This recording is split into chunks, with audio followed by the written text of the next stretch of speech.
All right, thank you for listening to this podcast. This episode of Literally is sponsored by Lexicon and Line. Case, tell us a little something about Lexicon and Line. Lexicon and Line, it does three things. They are communications consultants.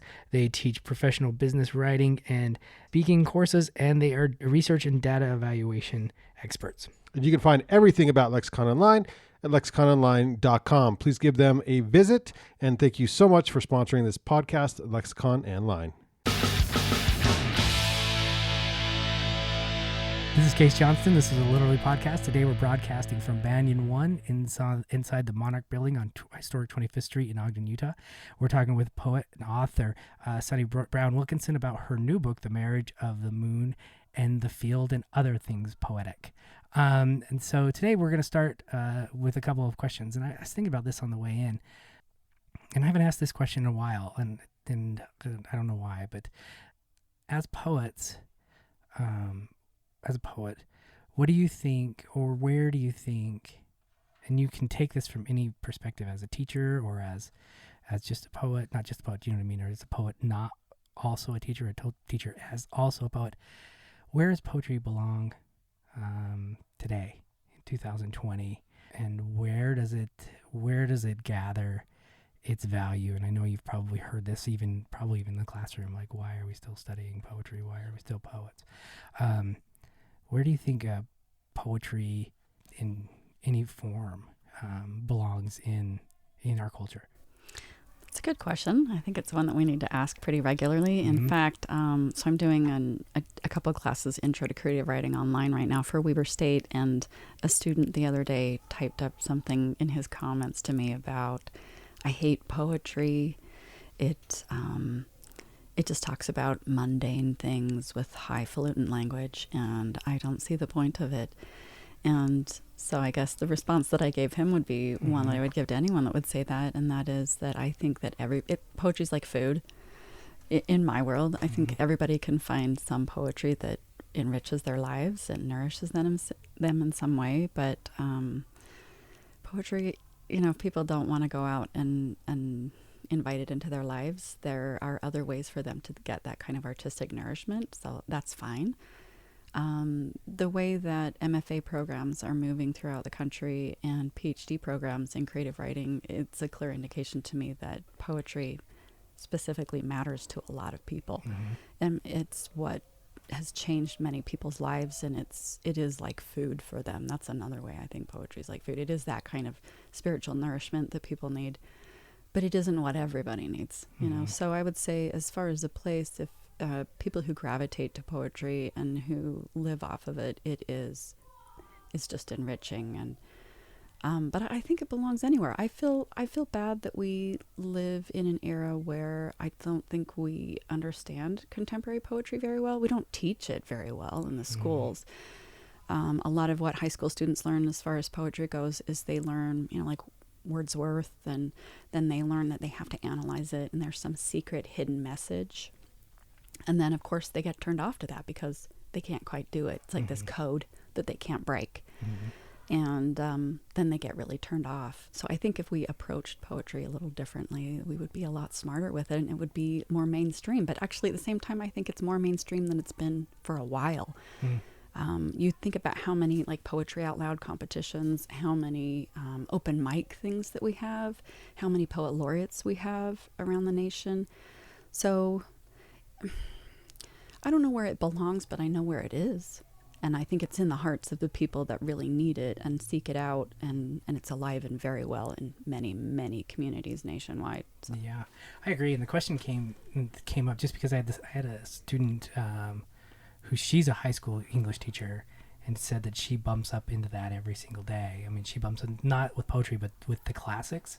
And I think it speaks a lot to exactly what you just said, and about we give them Wordsworth, and we expect as a culture, as high school, and I think it's part of the curriculum. I don't know if high school teachers can even change what's going on. Because she was saying that there are certain books she absolutely has to teach, and they're books that I hate. There's certain classics that I just I hated, and if I didn't have a natural, I think what you were saying, a natural kind of pull towards the arts, I think I would have never read again just because I had to read some of the classics. Yeah.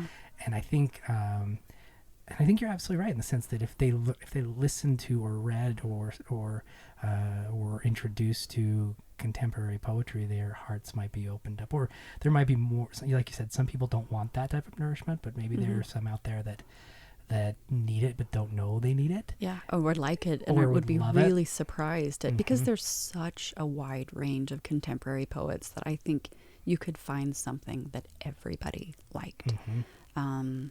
Or one writer or one poem or one kind of poetry that really spoke to everybody. But if people don't seek that out, that's okay too. Yeah, that's okay too. And they're not listening to this podcast,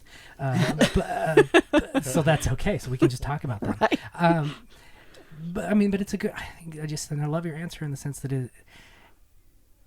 and personally, like I wasn't introduced to contemporary poetry until graduate school, until my MFA. Even in my MA, I still got the classics when I took a poetry class, and it was kind of like you had to, I took Shakespeare because it was part of the deal. And that's great too. I didn't do well in it, but and I ended up teaching with my Shakespeare teacher. I got 1 C in graduate school, and it was from Shakespeare at Kansas State. And I ended up going back as an instructor like 10 years later, and I said, "You are the only person who's ever given me a C." And he said, "I don't remember you." And I said, "Well, that's probably why." Anyways, but I think, I just think that I was introduced to poetry probably contemporary poetry just a decade ago. And personally, I can't get enough of it. Oh, yeah. It's what I read before I write every day, just because it gets me there. Oh, yeah. I don't read prose. I'll read other. And I'm not a poet, but I read poetry to move. And no, I just appreciate that. And I love the idea too. And it goes back to what we're talking about is they feel like it's some kind of Da Vinci Code, answer that you have to get the right zeros and letters to break the Wordsworth code, and it's true. I think that it is more readily available, and I think social media might have something to do with that too. Oh yeah, Instagram poets, and poets on Facebook are sharing their stuff. And 10 years ago, 11 years ago, people might not know there's a poetry event going on, and now they just ignore it, but they still know now. It comes across their feed. But speaking of that, let's start with one of your first poems. Okay. Are these all from the new book? No, the last one is not. Okay. No. And that's the Rodeos? Yeah. Yeah, that one I read it this morning and thought about it all day. I'm so glad. Yeah, I don't know, maybe it's being Utah, yeah, but at the same time, it's just one that stuck. Yeah. Oh, good. You know what? That's encouraging. I remember, just postgraduate school, and I would go to all these poetry readings, and I would always ask, you'd always ask a lot about some of your favorite books of poets, and they would always say, I'm more interested in what I wrote yesterday than what I wrote 10 years ago. I'm glad you like it, but I would rather talk about what I wrote yesterday. And so, if of all the poems that I showed you, the one you're most excited about is the most recent, then I'm probably doing something okay. Oh, yeah. It is the most recent then. Yeah. Okay. Yeah. Okay, so the first one, it is in my book, The Marriage of the Moon in the Field, and it is called At Last the Light in the Trees Wavers. And I'll introduce it again in a second. Just as far as a little bit of backstory, when I was reading a lot of contemporary American poetry, and any contemporary poetry, I found a lot about people writing about their dogs, which there's absolutely nothing wrong with that. But here I was at that phase in life with a house full of little kids, and I took care of them all day, and I lived in the suburbs, and I lived a typical suburban housewife life, and I felt like nobody wrote about my life. And I found there was a wonderful Lance Larson poem that I found that talked about having neighbors and stealing their cable or something like that. I thought, why don't we talk more about this stuff? Like, what is it to live in a neighborhood in America and rinse out diapers, and not that we do that anymore, change diapers and take care of kids. And I find domestic life really fascinating, and it's a huge part of our personal narratives. I don't know why we don't write about it more. So anyway, it started coming up a lot in That's all I write about. in my poetry. It's fascinating. It's fascinating, though. I think there's a real spiritual life to the domestic life. And I feel like it's just not celebrated as much. So most of the poems I'm going to read are about just the everyday domestic stuff. This is called At Last the Light in the Trees Wavers, and the title is a bridge. It goes right into the poem. At last the light in the trees wavers and moves on like an old woman turning away from the mirror. Everything dims. Now the lamp is master. November, and the rake face down in a pile of leaves is like a kid playing dead, the stick of his back staying perfectly still. And at night, in our bed, the bird of me returns to the tree of you. All we've shed, leaves and feathers on the floor, the dark and your limbs draw me in. I'll sing now in my little house of bones.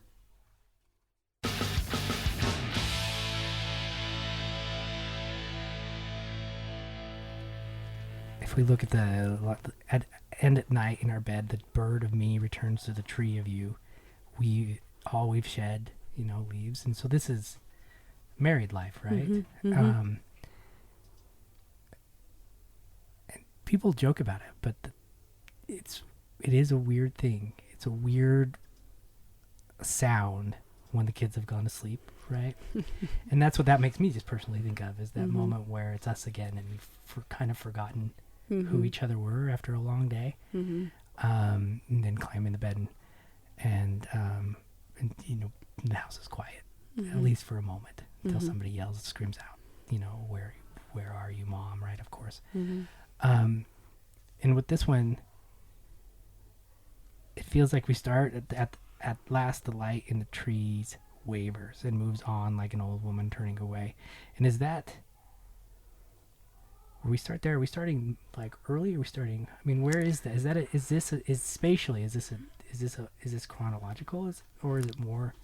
Yes, I think it's a very short time period, though. I wrote this literally in November on a November evening, and I worked and worked and worked on this. I don't know. It's always your shortest poem that you work the hardest on. I don't know why. But I guess there's the typical theme of death that runs through it, right? I mean, you have the light fading and the leaves and the idea of the rake like a kid playing dead, right? And then sort of the death and the rebirth of that evening, the intimacy that you have with your spouse. So it was all for me in one evening, and just sort of watching everything fade and turn into something else. And then by the end, that's what happens with us too. My husband's a tree. He's very tall. He's muscular. And I'm kind of the flighty, goofy one. And so that I felt like describing me as a bird and him as a tree was pretty apt. You're the one that goes away. And flitters. Yeah. And then comes back. Yeah. He's very, very steady, very solid. He's not a poet? No, but he's such a good reader. Yeah. And I think I've said that at my book release party. I think one of the best things is to be married to someone who is not a writer, because then you can bounce things off of them and get a really solid idea of what the average person, I mean, if there's such a thing, right? But I think I want to write for someone like my husband, someone that might not be completely immersed in contemporary poetry, but they can hear it or read it and say, hey, I like that. Yeah. I liked this part, or that really came together for me. And so he gives me really honest feedback that way. Yeah. And a reader that maybe just picks up the book and says, I want to read the next poem. Yeah. Yeah. And says, this is beautiful. Yeah, I trust him when he says, this is really good, or this is the best one you've ever written. And then I get really excited. Yeah. And then sometimes he'll say really honestly, I didn't get this. This was really confusing. And then instead of being hurt, I'm always so grateful, because I think nobody else would have told me that. Like, my poetry group would have probably been so gracious and read into everything. Right. And he doesn't know how to do that. So he'll just say, I didn't get this, right? And hand it back. And I think, thank heavens I'm married to someone who loves basketball. Like, I mean, I'm not that you can't be a writer, someone who, works for the county and has an office job and loves basketball and is totally different than me and says, this is how I see your work. It's just so valuable. Right? Yeah. Oh, absolutely. Yeah. You got me stuck on basketball just for a moment. Yeah. You know, it's Basketball not- is art too. It is. At our house, it's beautiful. You know, I mean, I can vouch for that though too, because when I went through school as English major, photography minor, and my wife is works retail and is a mom and just doesn't have anything to do with art. And so when I would show her my projects, whether photography or short story, it was, I don't know, the same feedback. It was like, I don't know what you're trying to do here. Yeah.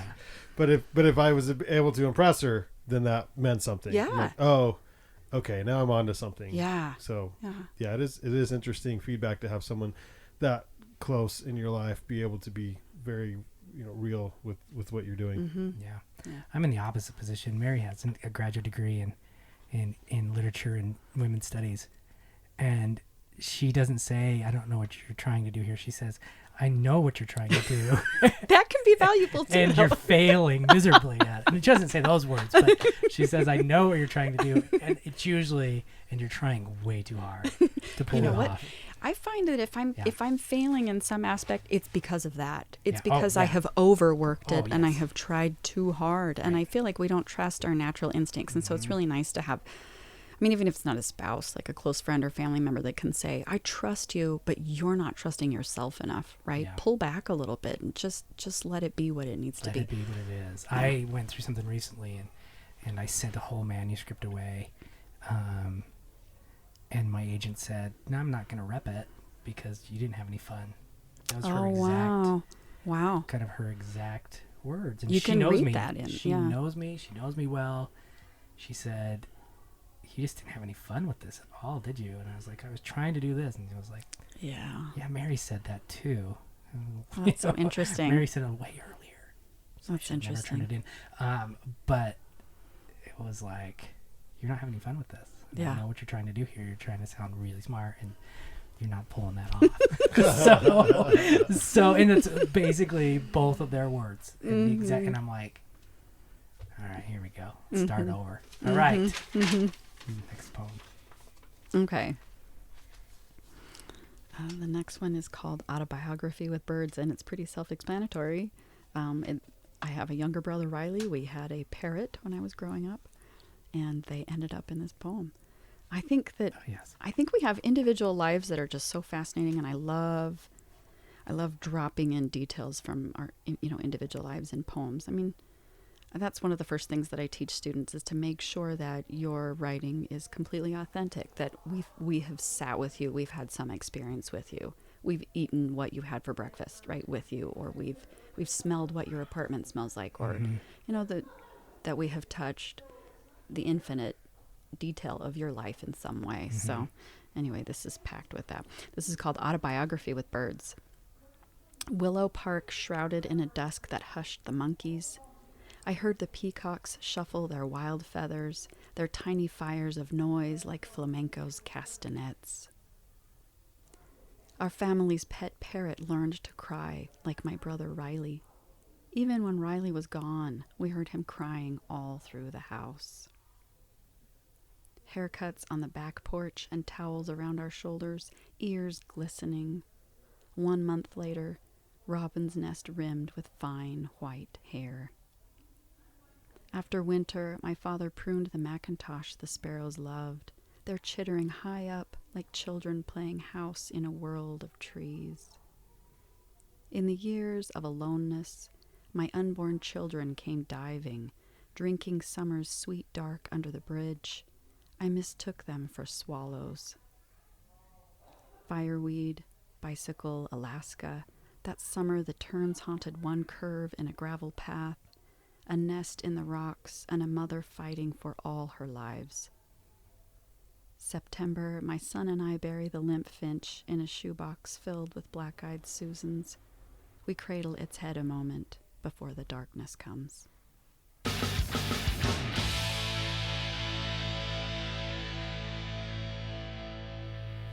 like that one too. That was another one I thought of this afternoon after reading him this morning. And the mix between you, the brother, and your brother, and the parrot. And that's what's great about poetry too, is it gets to span. I'm guessing a lot of this feels probably close to truth, right? It is, absolutely. It is absolutely autobiography. Absolutely, yeah. But you can move between time and space, and you don't have to. And I tell students that you don't have to follow this linear path, and poetry can give you that movement all over time, like this piece does with your brother and with the birds and with your children and with, we don't have to follow that linear narrative. But when we're done with it, like this poem does exactly, there is a narrative that goes all the way up and then comes down at the end, and we get this nice resolution in the end, at the end of this poem, where you can walk away and say, oh, I know what that whole story is. And it's one of the poems I thought about all day too, for that same reason. Is this is one too I might take to students, because it does that. It and maybe you'll come talk to them, but it weaves between time and space, thematically, but at the same time it has this rich autobiographical spine to it that pulls it all the way through, which is, from a non-poet, and Brandon gets this all the time, I just say, I don't have the words for it, but I'm like, that's really cool. It's fun. It's really fun, right?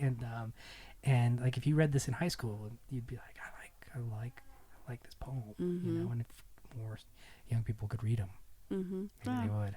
I don't know. Cool. I might steal this one though. Oh, good. And Yeah, you're welcome to. students. You're welcome to. I think it's fun to. I just maybe wrote a couple of those stanzas, and then as I was thinking about it, I thought, if I could take scenes from my life that have to do with birds and then put them together, what could I learn about myself, and then what could I learn about the world around me, right, and my life, and they're all revealed in just my interactions with birds, right? So I thought that was kind of fun. Yeah. Okay, do you want me to do another one? Yes, please. All right. The next one is called Butter on the Bread and Honey on the Butter. And this is one of the very few poems that I wrote the title first. I love sounds. I love the poet Kay Ryan. She talks about this goofy thing called bait goat. And she says, imagine that you have a goat and it's like staked to the ground, and it makes these funny little noises, and then slowly other goats come up to sniff it out and check out what's going on, and pretty soon they all kind of run wild together and then tear the other goat out of the ground, and they all run off together. She says her words in her poems are like that bait goat. She'll put a line or a word out there and just wait for other words to come sniff at it, words that sound similar or have, similar cadences or tones, and then she lets the poem write itself based on the poems that are like drawn to each other, like the magnetic field that exists in language. So that's what happened with this. I came up with this title first, and I thought it was a really fun title because it's fun to say. And then the domestic life and just sort of the spiritual life kind of came tumbling right after it. So butter on the bread and honey on the butter. I make a lot of homemade bread too, so that's what got me into this. There's an engine in the garden this morning, chugging from yarrow to cosmos. That beggar of blossoms carries a dagger, and all his sugar's the aftermath of spit. Later, the baby's foot finds him in the grass, and the wailing starts, high and thin, until we bring the cut onion to cool it out of pain. It's a trick. What makes you cry under the knife is also a balm. Like each child I have borne. On the field trip to the pioneer farm, kids crowd the kitchen for a chance to churn butter. The girl in the blue apron wears her hair in 2 braids and upbraids the kids like a mother for not raising their hands. My son has just milked a cow, slid his hands over that strange balloon that fills with milk slowly from a place we can't see. He is a room with one bright window. He was the first to make honey in my breast. The baby roots the moment he wakes, turning his face to whatever moves him. Flanked by his cries, I shift the t-shirt, everything in the way of the breast that opens itself like a flower. There are days the bee comes sharply, and the sugar hardens in the dark cupboard. Then I call myself honey, take me gently by the hand. Like bread, I'm practiced in the art of rising. Like my son, I'm hungry for what I don't have. Jesus called death the sting, and we understand. After he raised the dead, what would they eat, the body and the spirit fresh with empty? The good bread of the house, and something on top, They ate their way back to a consolable hunger, like a baby, back to that rooting that loosens the clutch. In the end of the mouth, it's the tongue searching, the tongue that finds what's sweet.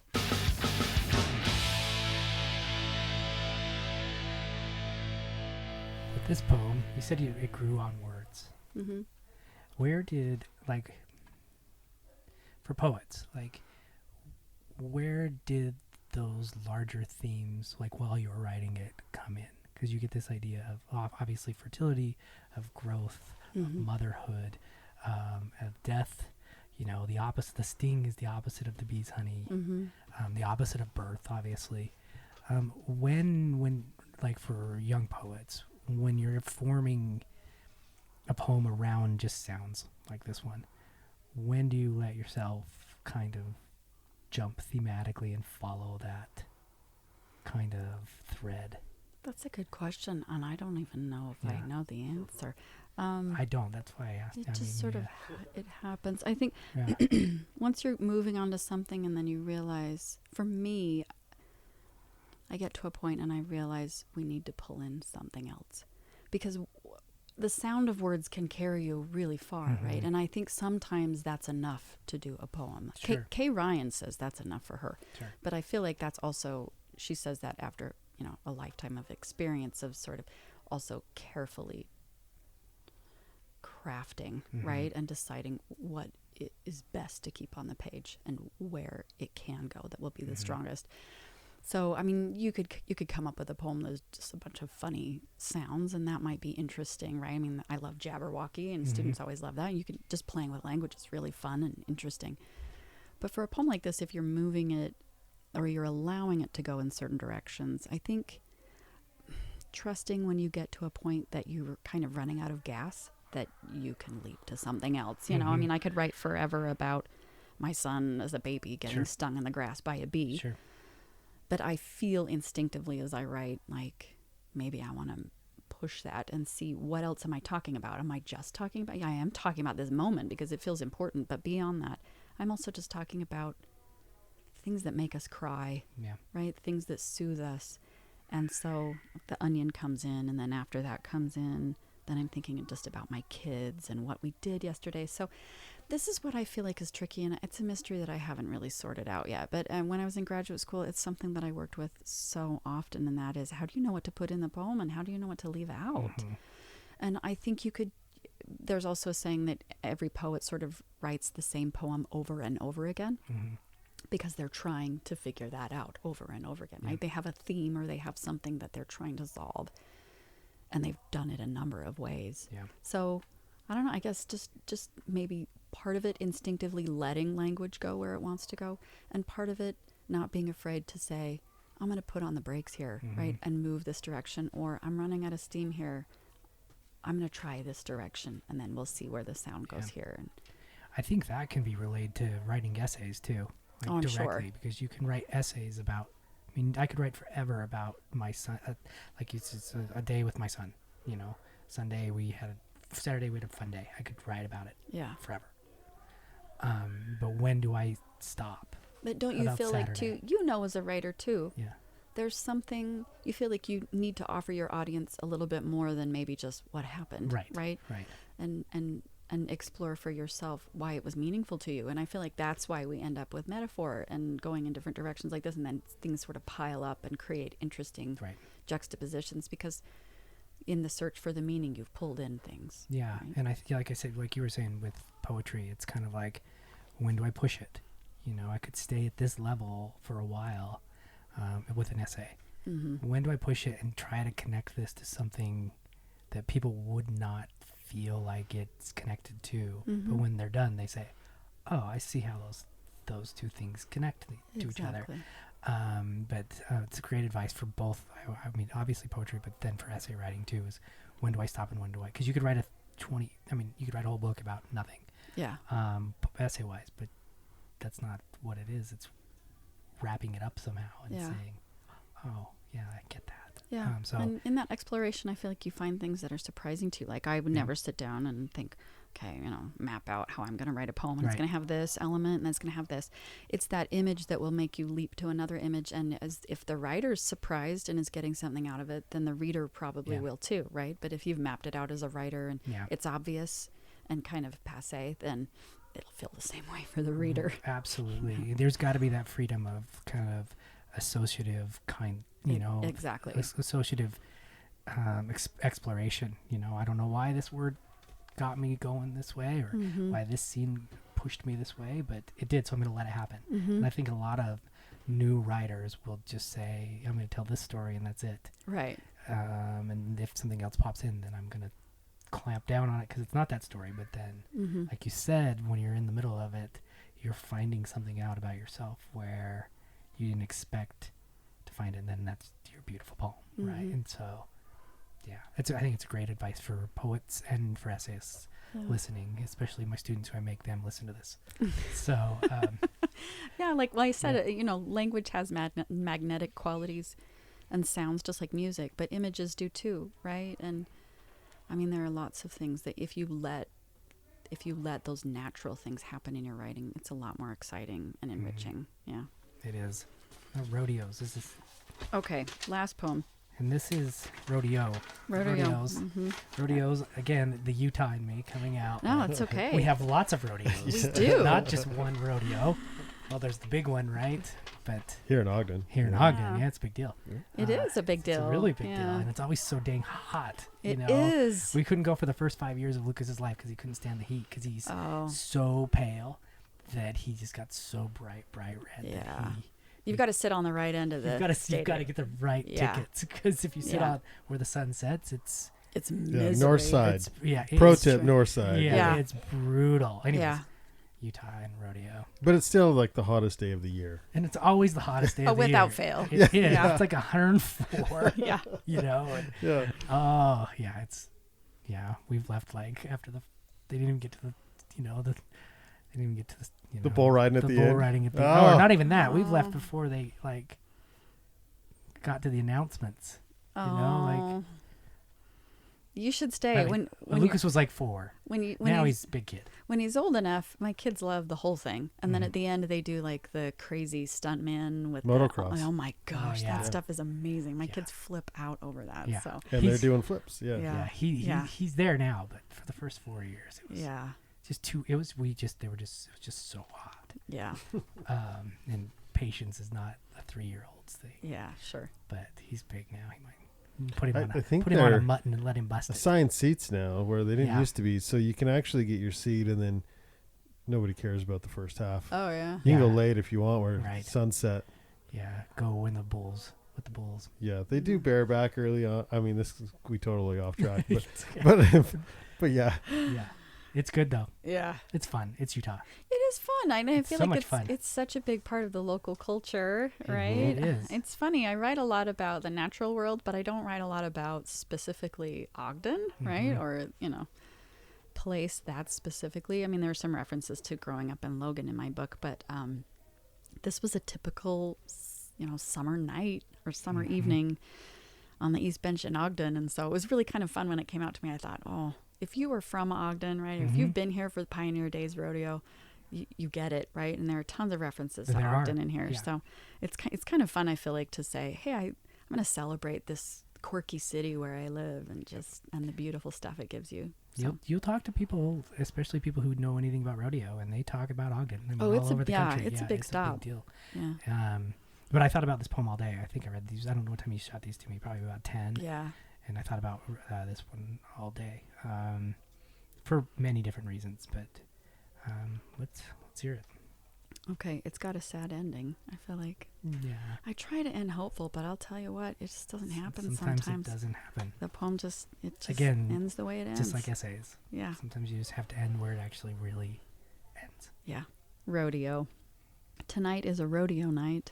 The announcer blaring his bull and clown doctrine so loud it carries 2 miles east to our block, where just now a hummingbird hawk moth drinks from the pink phlox with its long wand, and I'm alone for a moment, and the sky is bleeding itself out over the train tracks and the brick abandoned factories.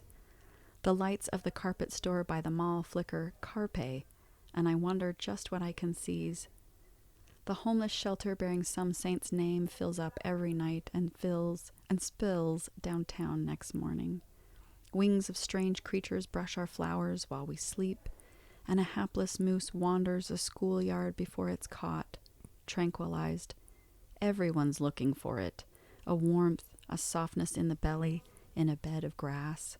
Take it when you can, seize it. Lately sleep is a myth, and my brain is so hardwired for worry my whole body crackles. Then a deep fog rolls in, and all day I'm lost. Unlike this moth, greedy in its guzzling, drinking sweetness without asking. And now the buzzer of the bull riding sounds. I think of the grace of that single man, one hand on the saddle and the other a flag waving violently above him. A wild show of surrender. Some days it's like this, one part anchored while the other begs for mercy. And some days it's the other, the posture he begins with, both hands together holding tight. Sometimes you hold your own hand. That's all there is to take.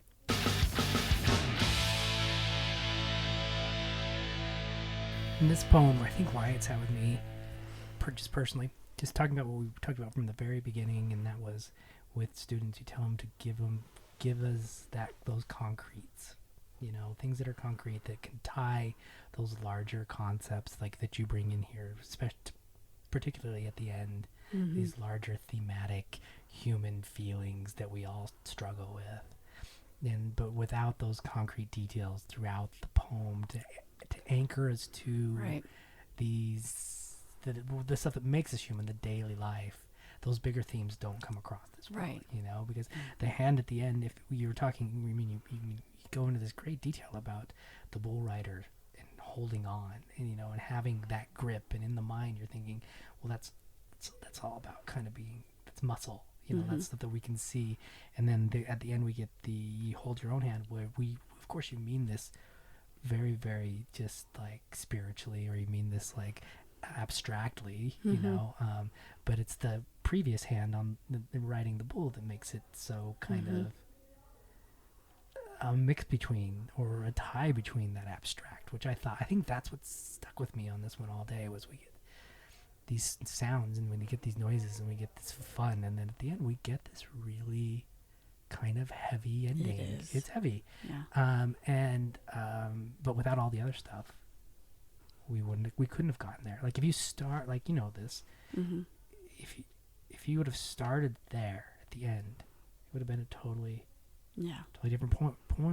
But we get the rodeo night with the loudspeaker and all the people, and you imagine all those people down there too. And I think that's part of it. Maybe that's the Utah again in me, but it's, you imagine all the people down there with the 4-year-old who can't stay there, running away. But that all works to make the loneliness at the end, just for me, so much more powerful. Yeah, it's really quiet at the end, right? All really of the quiet. Busyness earlier. Like for really me, I'm so fascinated by I'm a spiritual person, and I just think it's so fascinating that we have a very physical world that we can touch, like you said, concrete things that we can actually engage in all that sensory detail that we interact with all day long. And then it feels like there's this life behind it, right? What makes these things spark? What makes them come alive? And that's just as interesting as the physical, right? I think that both of them, when you study both of those, when you have children, their bodies are just so beautiful. And then there's something looking out of them too that is just, you can't touch it really. You just get to see it, and it is the most magnificent thing. Yeah. And to be able to see that everywhere in the world, to appreciate the physical and the spiritual that's in everything. So for me, that's what poetry that I love does really well, is it says they're both equally beautiful, they're both equally important. And just like you said, you get to the end, right? And there's like the physical, actual, holding on. But we have to do that to our, emotionally and spiritually, we have to do that as adults all the time, right? All the time. You just have to pull yourself up. You do, and I think I love what you said, because especially with children, especially because they've got their own little souls in there. Absolutely. And you're like, sometimes you don't expect them to have, because, you know what I mean? They do things and you're like, why? You Yeah. know, but they're just living their own life through their own way. And, Yeah. and you can see it. You look at them and you're like, okay, I got to pull back and say that this is a little person trying to figure stuff out. Yeah. And, you know, and that's a lot different than saying, okay, he's strictly just a child of mine, the kind of possessive. Yeah. And then it goes back almost to the same feeling that the poem, the first poem, when we talked about going back to bed at the end of a day. And it's really, I get that, I feel it with this one and I feel it with that one. And it's almost this loneliness, but it's that feeling of you're laying there in bed, you know, and you've got the world everywhere else around you, but you could be laying anywhere. Mm-hmm. And you're still that one soul on that one slip of bed, and everything else is kind of non-existent for that moment. And that's kind of how both of those poems made me feel, is that you have to hold your own. Yeah. Every day we do. Yeah. So, yeah. I mean, Well, and that kind of goes back to what we said earlier about like letting a poem be what it wants to be, which sounds like such a hokey thing. but- Right. but it- People are like, oh, what did it want to be? you know, you want to be a monster. Right. No, Yeah. Like you don't do anything, you know, it's just like a Jackson Pollock painting. Like you right. just throw the paint on. Yeah. That's what the paint wanted to Right. do. And I realize it sounds really hokey, but you Yes. write enough and you realize if you wrestle with something long enough, it has this own life force that you give yourself up to. And it's so much more exciting and rewarding if you let it be. And that's the same thing with kids. You know, kids are not empty vessels that you just fill up with rules, you know, and all of your amazing lectures and lessons, you know, and then they're predictable, of course. They're going to turn out exactly how you told them to. Yeah. I mean, that never ever happens. And I think it's so much more rewarding to just let them be organically you do your role like you do with your writing. Yeah. If you don't show up as a parent and you don't show up in your writing, it doesn't happen. Right. But to recognize when you let go, that's a pretty spectacular moment, and you let something be its own life force and you have a reverence for it. Yeah. So And it's beautiful. It and is. It's better. absolutely You know, better. it's so much better. Yeah. And I tell my students that all the time. Let your writing take you where it takes you. Yeah. And it's the same thing. If you weren't a writer, you'd be like, what? You're just gonna what are you, just drift away? You know, and you just type and you don't have a conscience. No. Yeah, you're the vehicle though. You're the vehicle. And they don't, I fought that for a long time, but and parenting's hard that way too. Oh, well, I think it takes more discipline to so know much more. when to hang on and when to let go than to just try to do absolutely one or the other, because it doesn't work. No, it doesn't work. I have one more question. And it kind of goes back to where we started today in the sense of, where does poetry belong? And this is a quirkier question. Okay. What if we made people, like, when we all have to do certain things in life to survive, like get a driver's license,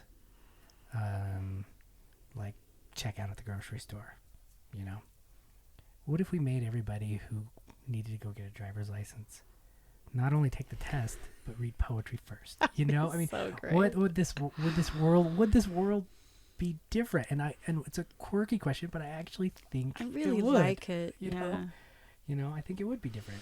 I like that because I think of what we see as necessity in life, right? We have all these rules and a lot of times these artificial things that we feel like we have to do as a society, and those are the expectations. And I don't know why art, and really engaging with the natural world more every single day, why are those not more necessities? I don't know why we don't see it that way. I actually really like that because I've often wondered if I could create my own world, if I could like come in and say, okay, we're going to do this differently, we would like be outside having market. we would have farmers markets on every corner, and we would sell flowers, and flowers would be precious and expensive, and and poetry would be just as valuable as money. I feel like once you've realized how valuable and sustaining certain things in life are, you don't understand why other people don't appreciate it too, right? Yeah. And I feel like poetry specifically, well, any kind of writing, because I'm teaching the Intro to Creative Writing, students who've written their personal essays and told me about being a refugee or, being, or I don't want to get into too many personal things, but some pretty difficult, heart-wrenching things, domestic abuse and that. And when they write about these, it's so therapeutic for them. And they will say, thank you for giving me a safe space to explore my life and my life experiences, and to be able to think about what I've learned from them. Not that they have to draw out a lesson even, but how they process them and how they might offer that to the world, or even just to themselves if they're just writing for themselves. What a safe space that is to be able to do that. And I think even if it wasn't a poem per se, but just a chance for someone to reflect and write about their life that day, or something they observed, or something that they've struggled with, I feel like that would give people a chance to process, a very healthy way, I think, to process and to find a better understanding of where they're going in their life, or what it's given them, or what they want. Because I feel like we're such mysterious creatures. We don't know how to interpret that ourselves. But writing is this conduit that helps us do that. So whether it's a poem or a personal essay or a piece of fiction or whatever it might be, I feel like if we taught that kind of writing, and if someone had to go to the grocery store and then, they pulled their receipt and then they had to spend 5 minutes just writing about what they learned that day or what engaged them, I think we would be so surprised at what our lives give us every day that just washes over us and we don't realize it, right? Or that we're not able to translate in a meaningful way because we haven't taken the time to do that. We don't. And I think that would be really rewarding. I like I know, that. It's a totally. I really like that I was thinking idea. just on the way over, like. Well, personally, I was thinking, what if before everybody voted, we made them write a poem?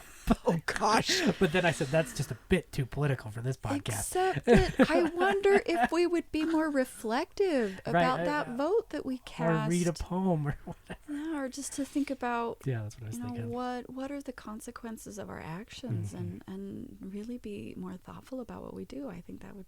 Yeah. I wouldn't doubt if we wouldn't have different results. Well, my only problem with that question is people have to go to the grocery store and they have to get their license.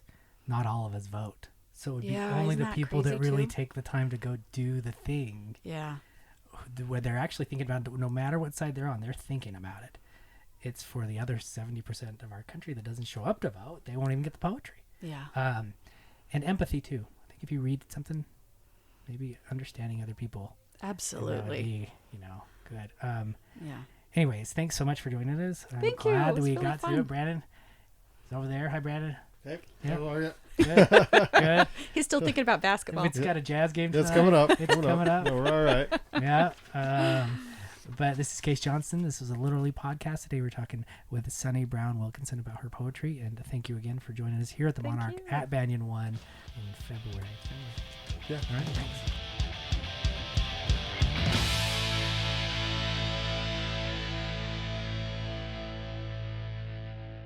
All right, thank you for listening to this podcast. This episode of Literally is sponsored by Lexicon and Line. Case, tell us a little something about Lexicon and Line. Lexicon and Line, it does three things. They are communications consultants. They teach professional business writing and speaking courses, and they are research and data evaluation experts. And you can find everything about Lexicon and Line at lexicononline.com. Please give them a visit, and thank you so much for sponsoring this podcast, Lexicon and Line.